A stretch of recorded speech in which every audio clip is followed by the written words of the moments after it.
السلام علیکم ورحمۃ اللہ وبرکاتہ۔ تراویح میں ہر 4 رکعت کے بعد تھوڑی دیر کے لیے بیٹھتے ہیں، اور یہ بیٹھنا مستحب ہے۔ جیسے 2 رکعت پڑھی، پھر 2 رکعت پڑھی تو اس کے بعد تھوڑی دیر کے لیے بیٹھا جاتا ہے، اور یہ بیٹھنا مستحب ہے، بہتر ہے۔ اب یہ بیٹھنے کے دوران ہم کیا پڑھیں؟ اس دوران بیٹھے رہتے ہیں تو بیٹھ کر ہم کون سی دعا پڑھیں؟ تو ایک دعا ہے جسے دعائے تراویح کہتے ہیں، مشہور دعا ہے دعائے تراویح کے نام سے۔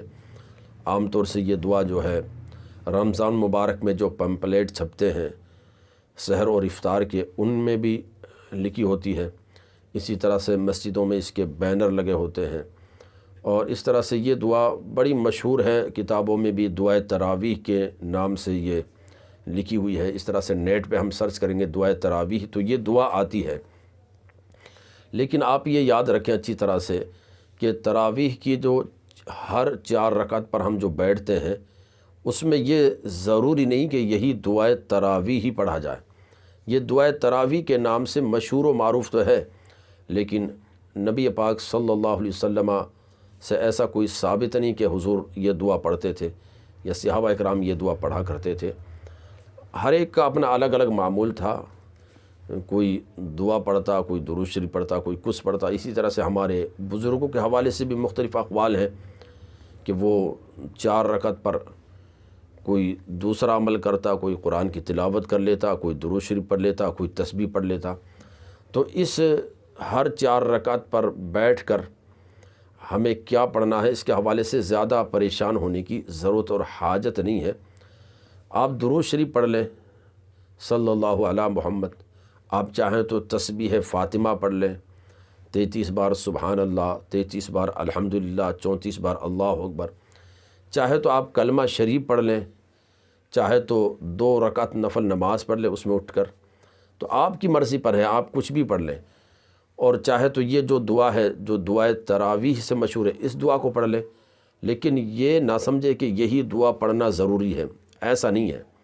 ضروری نہیں ہے اس دعا کا پڑھنا، ہاں یہ ہے کہ یہ دعا بھی پڑھی جا سکتی ہے، اس دوران میں یہ دعا بھی پڑھی جا سکتی ہے، لیکن ایسا نہیں ہے کہ اگر کسی نے یہ دعا نہیں پڑھی یا کسی کو یہ دعا یاد ہی نہیں ہے تو اس کی تراویح میں کوئی نقص ہو جائے گا یا اس کی تراویح کی نماز ہی نہیں ہوگی۔ جیسے بہت سارے ہمارے بھائی بڑے پریشان ہوتے ہیں اس دعا تراویح کے لیے، اور اس کو یاد کر لینا چاہیے، اچھا ہے، بہتر ہے، پڑھتے ہیں تو اجر و ثواب ہے۔ لیکن ایسا نہیں ہے کہ اگر آپ نہیں پڑھیں گے تو آپ کی جو تراویح کی نماز ہے وہ نہیں ہوگی، یا آپ کے اجر و ثواب میں کوئی کمی ہو جائے گی۔ آپ کلمہ شریف پڑھ لیں، درود شریف پڑھ لیں، تسبیح پڑھ لیں، جو چاہے آپ پڑھ لیں، قرآن کی تلاوت کر لیں، اس دوران تھوڑا سا قرآن کھول کر پڑھ لیں، کوئی مسئلہ نہیں ہے۔ تو آپ یہ نہ سمجھیں کہ یہی دعا پڑھی جائے گی، ایسا نہیں ہے۔ تو اسی لیے میں وہ دعا بھی آپ کو یاد بھی نہیں کروا رہا ہوں، ورنہ تو آپ یہ سمجھیں گے کہ بھئی یہی دعا پڑھنا ہے شاید تراویح کے اندر۔ تو آپ اگر یاد کرنا چاہیں تو کر لیں، کتابوں میں آسانی سے مل جاتی ہے، اور سوشل میڈیا پر بھی یہ دعا چلتی رہتی ہے۔ لیکن ایسا نہیں ہے کہ اگر یہ دعا نہیں پڑھیں گے تو تراویح نہیں ہوگی۔ آپ کلمہ شریف پڑھ لیجئے، درود شریف پڑھ لیجئے، جو چاہے پڑھ لیں آپ۔ اور پڑھی جانے والی دعاؤں میں ایک دعا یہ بھی ہے تو اس کو بھی پڑھ لیں، کوئی مسئلہ نہیں ہے۔ گزارش ہے کلپ کو تمام لوگوں تک ضرور شیئر کریں۔ السلام علیکم ورحمۃ اللہ۔